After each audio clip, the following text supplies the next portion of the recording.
മുല്ലപ്പള്ളി രാമചന്ദ്രനെ വേണ്ട വിധത്തിൽ പരിഗണിക്കുന്നതിൽ വീഴ്ച ഉണ്ടായെന്ന് സംബന്ധിച്ച് കെപിസിസി അധ്യക്ഷൻ കെ സുധാകരൻ വടകരയിലെ വീട്ടിലെത്തി മുല്ലപ്പള്ളിയെ കണ്ട ശേഷം മാധ്യമങ്ങളോട് സംസാരിക്കുകയായിരുന്നു അദ്ദേഹം. മുല്ലപ്പള്ളി പാർട്ടിക്ക് അടിത്തറ പണിത നേതാവാണ്.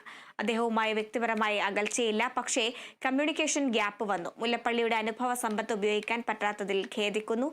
ഇനി ഒറ്റക്കെട്ടായി പ്രവർത്തിക്കും. മുല്ലപ്പള്ളി പൂർണ്ണമായും സഹകരിക്കും. മറ്റു നേതാക്കളെയും ഇതുപോലെ കണ്ട് സംസാരിക്കുമെന്നും കെ സുധാകരൻ പറഞ്ഞു. ഇവിടെ നമ്മൾ തമ്മിൽ യാതൊരു പ്രശ്നം, വ്യക്തിപരമായിട്ട് യാതൊരു പ്രശ്നവുമില്ല. കാലത്തിന്റെ ഒരു ഗതി അനുസരിച്ച് അദ്ദേഹം അതിനകത്തുനിന്ന് പാർട്ടിയുടെ ഇതിന്റെ സജീവ രംഗത്തുനിന്ന് അദ്ദേഹം അങ്ങോട്ട് മാറി എന്ന് മാത്രമേ ഉള്ളൂ. അദ്ദേഹത്തെ ഒഴിവാക്കാനോ അദ്ദേഹത്തെ കൈയൊടിയാനോ കോൺഗ്രസിലെ പ്രവർത്തകന്മാരോ നേതാക്കന്മാരോ ആരും ശ്രമിച്ചിട്ടില്ല. മുല്ലപ്പള്ളി രാമചന്ദ്രന്റെ രാഷ്ട്രീയ ഔന്നത്യം എല്ലാ ആളുകൾക്കും അറിയാം. ആ ഔന്നത്യത്തിന്റെ പുറത്താണ് ഞങ്ങളെല്ലാം ഒരു കാലത്ത് സഞ്ചരിച്ചത്. അതുകൊണ്ട് നമ്മൾ ഒരു കാരണവശാലും മുല്ലപ്പള്ളിയെ കൈവിടുന്ന വിഷയമില്ല. പിന്നെ ഇന്ന് കേരളത്തിൽ നമുക്ക് നമ്മുടെ രാഷ്ട്രീയ ലക്ഷ്യമുണ്ട്. ആ ലക്ഷ്യം എന്ന് പറയുന്നത് ഇടതുപക്ഷ സർക്കാരിനെ താഴെ ഇറക്കുക എന്നതാണ്.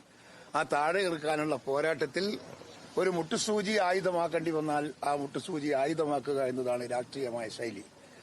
അതിലേക്കാണ് ഞങ്ങളൊക്കെ പോകുന്നത്. അദ്ദേഹത്തിന് അങ്ങനെ തോന്നാനുള്ള ഒരു സാഹചര്യം ഉണ്ടാക്കിയിട്ടില്ല. പക്ഷെ എന്നാൽ പോലും നമ്മുടെ ഭാഗത്തൊരു പിഴവ് വന്നില്ല എന്നൊരു സംശയം ഞങ്ങൾക്കുണ്ട്. ഞങ്ങൾക്ക് പറഞ്ഞാൽ ഞാനന്ന് അതിന്റെ ഔദ്യോഗിക ഭാരവാഹിയൊന്നുമല്ല. അന്നത്തെ ഭാരവാഹികള് ഇടയിൽ ചെറിയ ചെറിയ പ്രശ്നങ്ങളൊക്കെ അങ്ങനെ ഉണ്ടായിരുന്നു എന്നുള്ളത്. അത് പക്ഷെ ആരും ഇത് ഒരു സീരിയസ് ആയി എടുത്തിട്ടില്ല. മുല്ലപ്പള്ളി പോലും സീരിയസ് ആയി എടുത്തിട്ടില്ല. അതങ്ങ് തള്ളി അദ്ദേഹം പോയതാണ് മുമ്പോട്ട്.